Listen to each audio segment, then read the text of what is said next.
A beautiful day in the Florida Keys. A good day for another sit and talk session, number 2. And I want to thank each of you that participated with the first sit and talk when we talked about influences relative to application. Now, keep in mind that this is based upon my efforts of trying to answer questions about how I dissect an instrument. And this is coming from one person's perspective in a world of 8 billion plus people. So take that for what it's worth. We all have our experiences, and I think that's a very important part of something that each of us have to consider when we're talking about our influences relative to your application.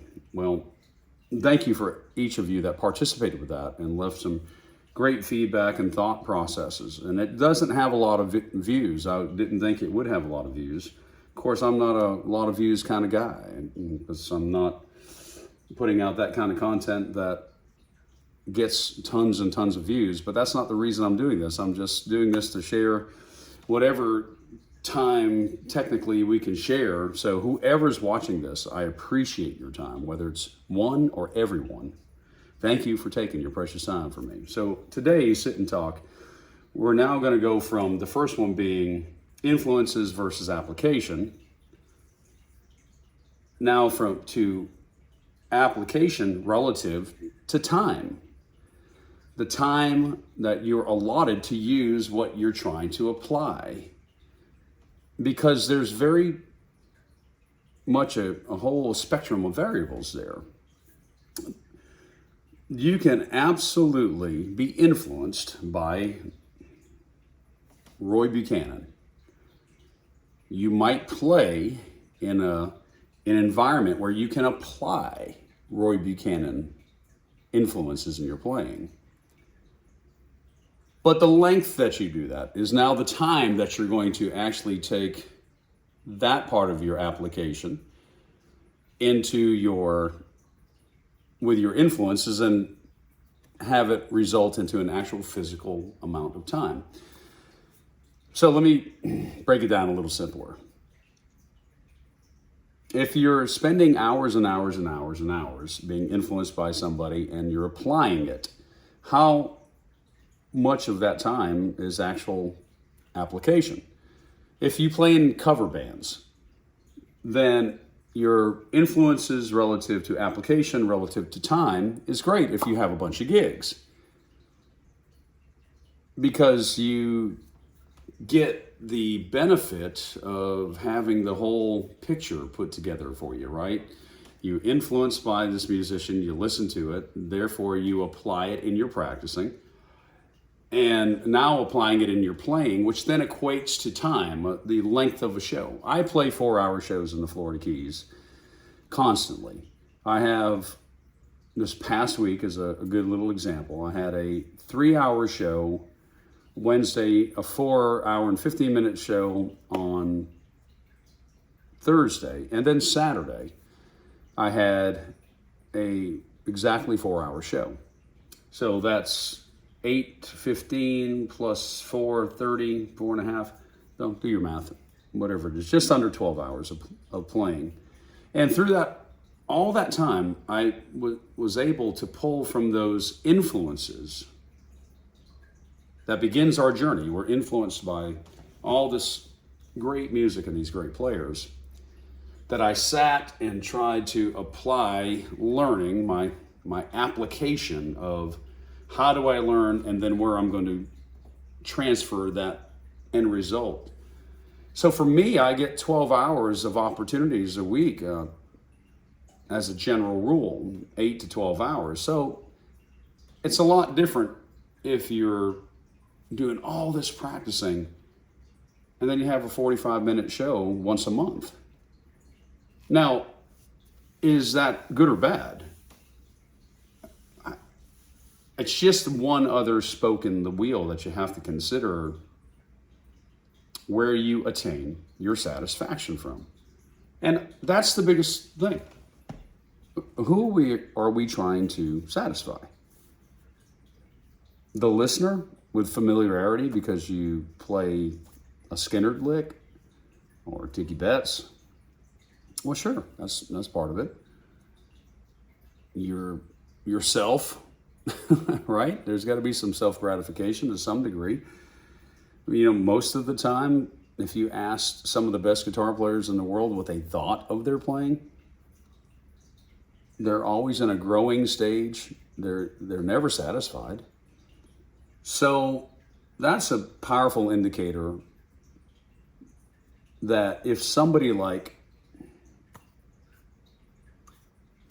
Brent Mason is never satisfied where he's at, and he's so elevated in technique that so many pursue him, then, and if you're one of those kind of folks that are pursuing Brent Mason, and he's not satisfied with where he's at and always trying to learn, then how are you ever going to be satisfied? What, because you learned 10 of his licks?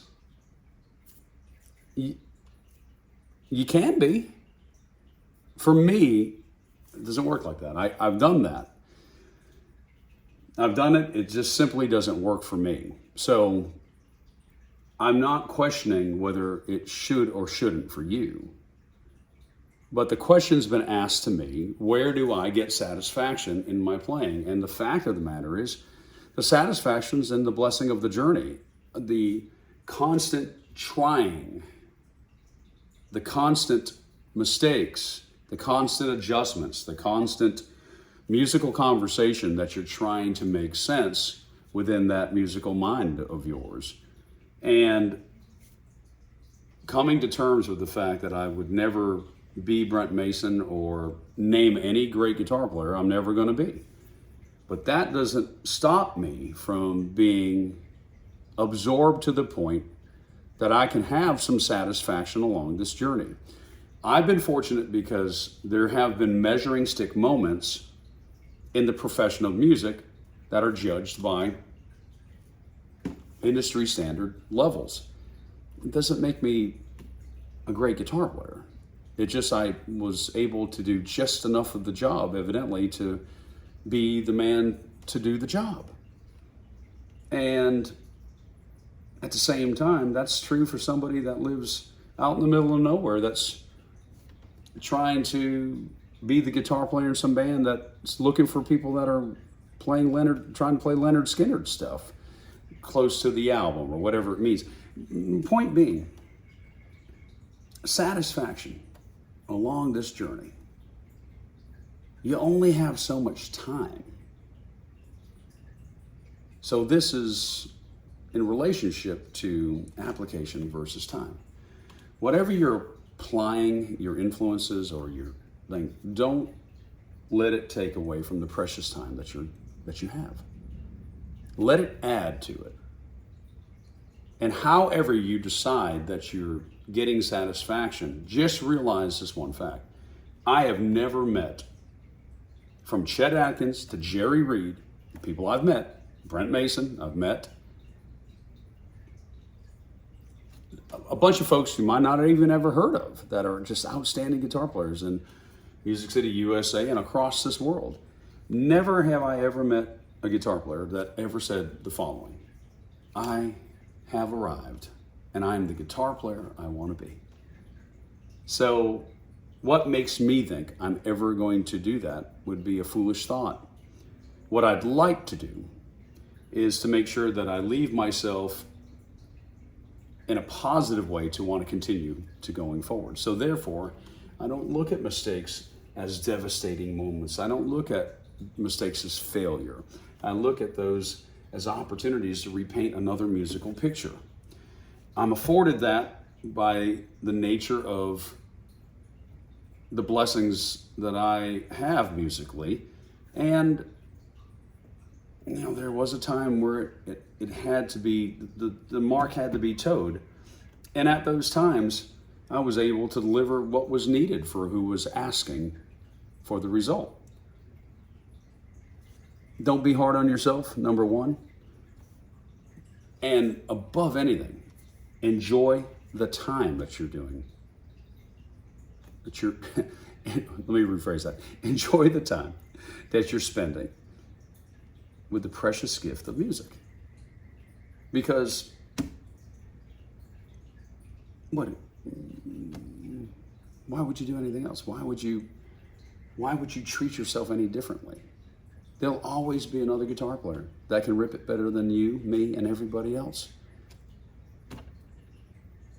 So listen, figure out what in that application, or excuse me, influences versus application to the sheer amount of time, don't let that time turn to negativity.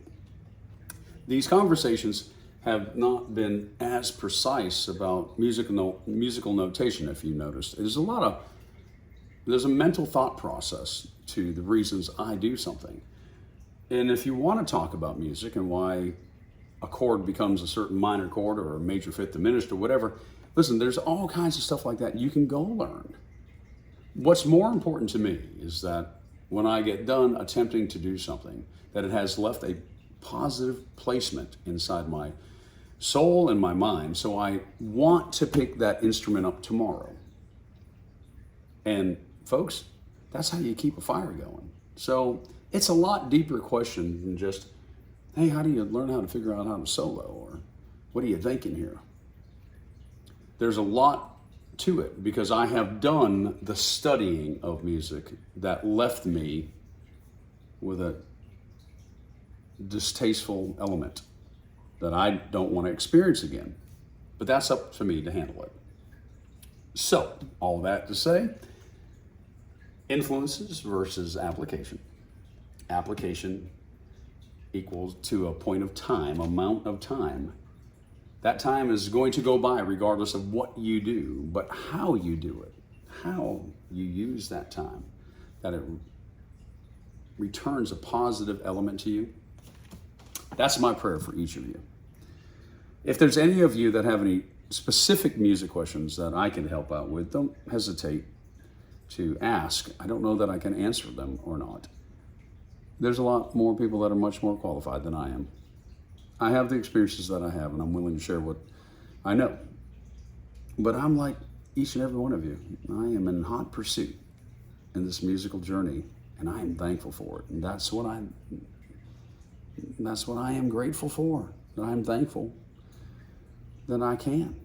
So, with that in mind, for those that have something to add to this, please. And that's what the comment section's there for. And my prayers for you and your journey along the way, that it leaves a good imprint on your musical soul and on your musical mind and those around you. May it have the impact on those around you so God can smile on our efforts for sure. With that said, God bless you all. We'll catch up soon. Bye-bye.